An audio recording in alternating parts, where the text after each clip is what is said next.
You can start the countdown right now. It's 221 days until the kickoff of the next college football season. Welcome back to the MidWeek College Football Breakdown. Our final episode of this season. I'm the AntMan. Next to me, Brandon Stevens. Next to him, Dalton Miller. Great game last night. It was the one we wanted to see instead of a blowout like we had in one of the playoff games. And excited for that game last night or on Monday night. We'll talk about that coming up. First, I want to say, as we head into this offseason and this kind of rebuilding time, Oklahoma, let's hit them first. Just what would be the difference maker right now in the offseason? Maybe one or two things that could help Oklahoma get on track to be better in the playoffs come next season. Brandon, I'll start with you on this one. I mean, got to get some consistency on offense. Yeah. I think defense is going to be there. I think Venables has built it the right way, but he doesn't build the offense. He's in charge of it all, but defense is really his thing. I think finding some consistent pieces that can contribute on offense, and I feel like we've done that in the transfer portal. We've gone and gotten some good players in the transfer portal that we can use, and got to be able to establish a running game. I mean, that is huge. And I really think we'll talk about this later, but I really think that's what hindered Miami last night. But you got to have a running game. And I say that, and people are going to look at the stats and be like, Miami rushed for over 100 yards, but 57 of it was on one play. All right. So you got to be able to run the ball to have an efficient offense, period, especially in the SEC against the trenches that are going to be really good. So offensive line, play calling, running backs, just consistency on offense altogether for me. Dalton, do you also think that maybe having a healthy quarterback all season, because it felt like we may have had 3 healthy games and the rest of the season was kind of like always just trying to catch up a little bit? Yeah, I think that's a big deal. And we definitely saw a different John Mateer after he got hurt, in the Auburn game.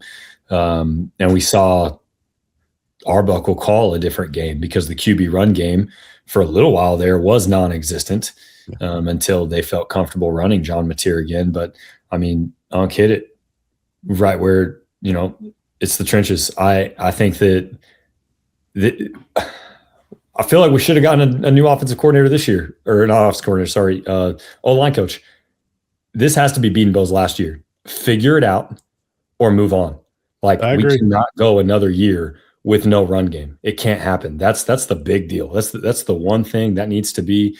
John Mateer, honestly, I don't know that we can just fully expect him to be 1,000 times better. Yeah. I think he's still going to struggle at times to make the right reads. I think he's still going to struggle to make the throws that we need him to make. His deep ball obviously is going to have to get a lot better. He can't just throw bullets down the field on deep balls. He's going to have to figure out how to put some air under him, all that stuff. But I do think that with a run game, all of those things get a little bit better for John Mateer.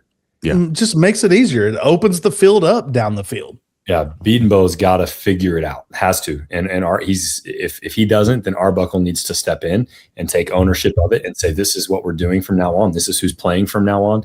We cannot do another year of no run game. Yeah, it's time.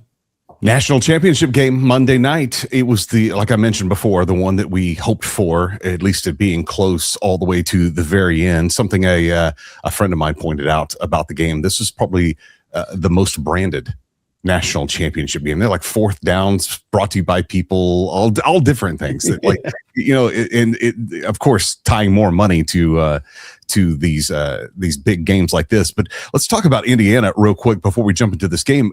They went the entire season undefeated, whole season difference maker for Indiana. If you had to pinpoint one thing, Dalton, what would you say it is? Their mindset. I mean, they just believed no matter who they were playing that they were going to win. And they believed that they could play with anybody. I mean, they only had 8 total 4- and 5-star players on the roster, period. I think that their mindset going into every single game was that they were going to win. And that started with obviously Kurt. But I mean, Mendoza, he really is. He's built different mentally. He doesn't care if they're down in the fourth quarter. He doesn't care if they're down and they need a last-second touchdown like Penn State. He he's just composed, and he's a great leader, and his leadership was contagious to everybody else on that roster. And X's and O's are important. Being able to call the right plays, that's important. Special teams, that's important. But man, if you have a leader at that quarterback position that everybody's willing to follow, preparation changes, your ability to execute late in game changes. I think that's the big deal, is just their mindset going into the season and every single week. The cohesion of that team is insane to me. Like you said, they have like 7 or 8 4-stars. They have 0 5-stars. They have like 7 or 8 4-stars on the team. And they're playing against teams that have that many 5-stars on their team. And they just know how to play like a team. They're complementary football, from the running game to the passing game, and then from the offense to the defense, from the defense to the special teams. All of their complementary football is almost spotless. Signetti's done a great job, man. I love that dude. Well, you mentioning that, Brandon, let me ask you this. How do you build on here's the deal. They didn't have a perfect, every game wasn't perfect, but each game ended perfectly. They won them all. So how do you build on that in an NIL world of 2026? Man, it's going to be hard. You got to go back to the drawing board for next season. Obviously Mendoza's gone. I think I heard something today that his brother may actually be transferring away from Indiana. I also saw that. Okay. So I'm not making something up in my head then. If that happens, they got to go get a quarterback. So they're probably going to have to go NIL and go find a quarterback somewhere. You might be able to lure Jackson Arnold away from UNLV if they want to try that. But it's not. Yeah. I don't feel like there's a solid playbook now to how things are supposed to be done with NIL and the portal and all that kind of stuff. I just don't feel like there's this will get you where you need to be playbook. It's every coach is different, and Signetti's figured it out. In the last 2 years, he's lost 2 games and they've been good. I don't know what they got to do. They obviously got to replace their quarterback, and they need somebody that has that leader mentality. Because like Dalton said, Mendoza, he's a dog.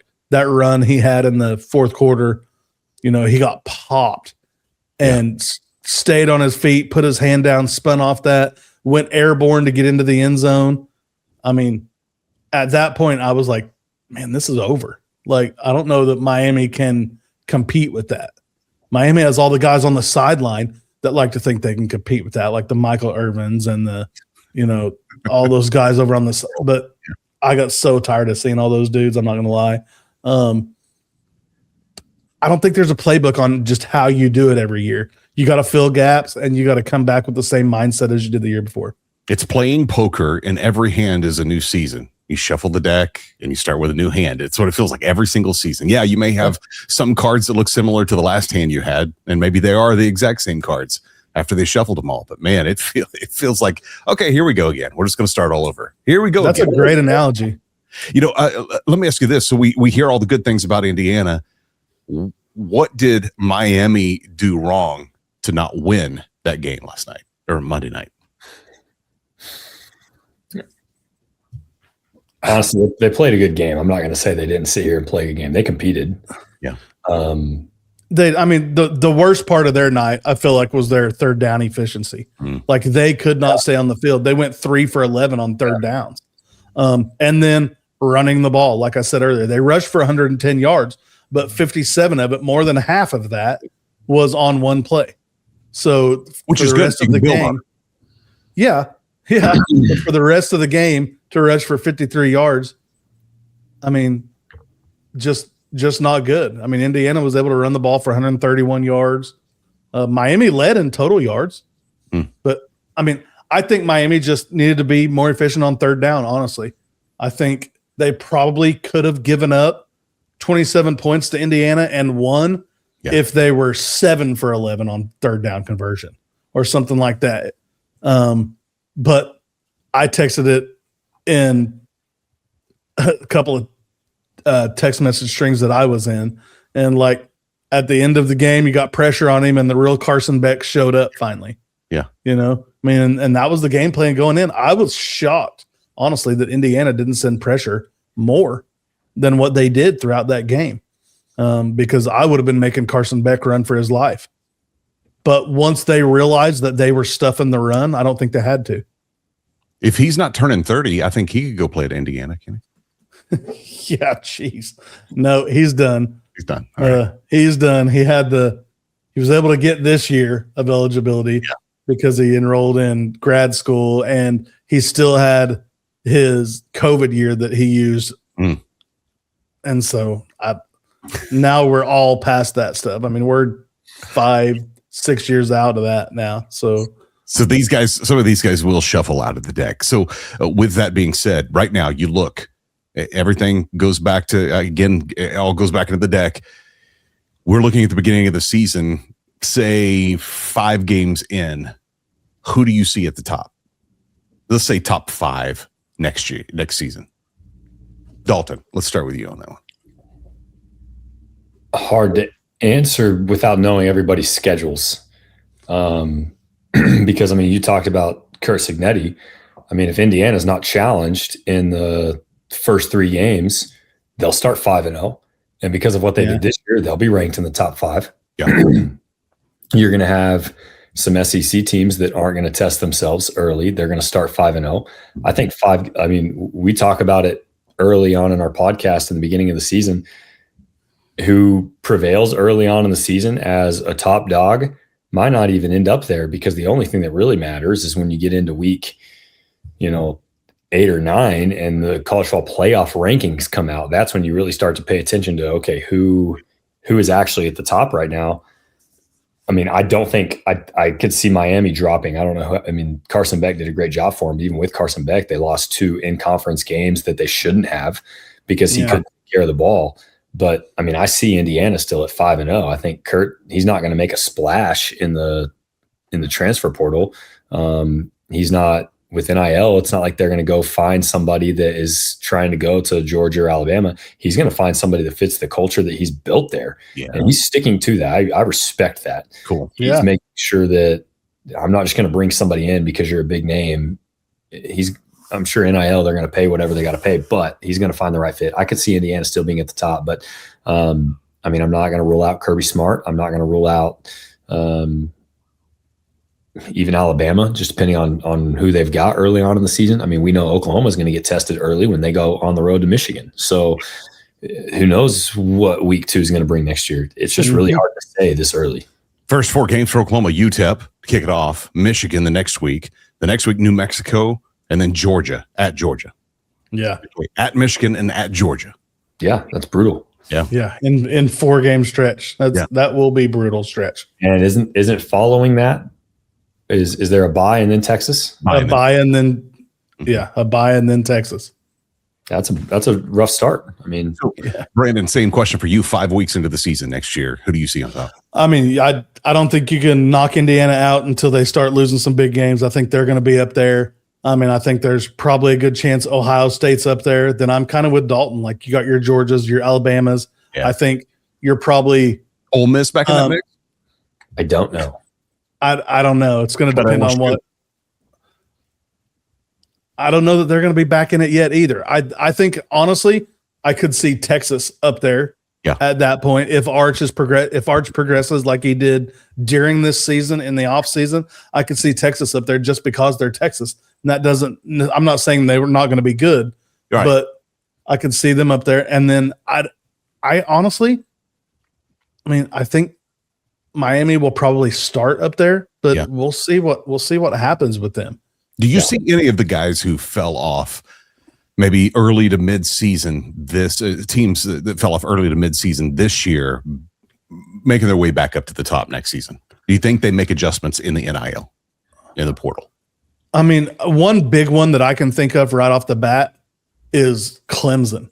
I could see them trying to go out and do something. I think Dabo's a really good coach. He's going to have to catch up with the NIL times and the transfer portal times and kind of nurture that instead of try to hold it back. But I could see Clemson. I don't really see a Big 12 team coming out and being dominant. I don't really see. What about Tech? Do you see Tech being back in that position? Well, they got changes from the transfer portal too now. So again, it's kind of, I think if they don't play anybody, they're going to be ranked high. Sure. Yeah, but I don't think they're going to be one of the top 5 teams.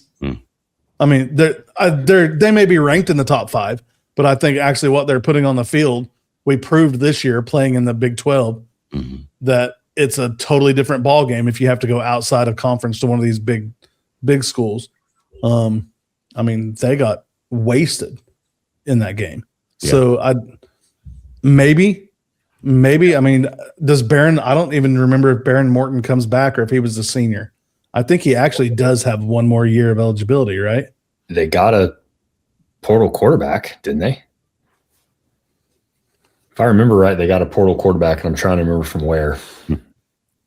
Maybe he is gone. Maybe he was a senior. So I don't know. I mean, I'm also going to Virginia in the ACC with James Franklin now. If he did anything in the portal to make them better and more competitive in the ACC.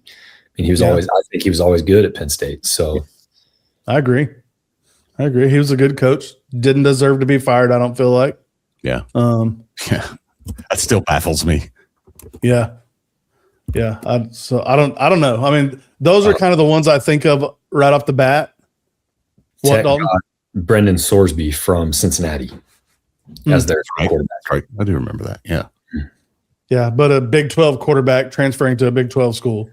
Yeah. So he's gonna face the same problems that Barron Morton faced. Yep. When they go up against a big time defense. Well, just a short 221 days until we see kickoff of college football again. Do we have any predictions moving over to NFL real quick? Any predictions for the Super Bowl this year? We see New England back in that? I do. Yeah. I kind of do. Seattle's so good. Yeah. I don't know. I might have said the Broncos until the last 3 minutes or whatever. Yeah, 3 minutes after the game or whatever it was. That's rough. Yeah, that sucks for Broncos fans. Big time. But him being out is going to be rough. I think I'm going to go Seattle the rest of the way. Okay. Nice. What course is the bet going to be paid off on? Somewhere down in Corpus. Probably Gabe Lozano Golf Course. Okay, got it. Nice. Yeah. B, I don't know if you're going to get any of this winter weather this weekend. It is supposed to. It is actually supposed to get to freezing. Okay. It's either Saturday night and Sunday morning or Sunday night, Monday morning. Okay. Something like that. But yeah, we're supposed to get down almost to freezing, if not below freezing. I'm getting the generator handy just in case. I'll just say that. And it's missing Dalton altogether, which is just bizarre. Wonderland. We're driving into it because we got to go to Joplin. Got weekend. So we're actually driving right into it. But that ought to be fun. We'll be safe traveling. It's been fun with you guys this year, dude. Absolutely. Yeah. This has been a fun year. This has been a fun year. I always hate this time of year because now it's over. Football's over. And I mean, I got OU softball to look forward to because I watch a lot of OU softball. Yeah, that's true. But I'll watch the basketball tournament once we get to NCAA March Madness. But I mean, the Thunder go deep in the playoffs. I'll watch that too. That'd be cool. Yeah. We'd see them repeat. Yeah, but this time of the year sucks. Time to start getting back up on what my golfers are doing. Pay attention there. I mean, Dalton, I look forward to a free round of golf soon. I look forward to paying for your golf. Can't wait. All right, sweet. We'll get your butt down here. But we'll get that figured out. And then until next year, you know what they say, right? The weekend is good. But the midweek is always better. And boom goes the dynamite.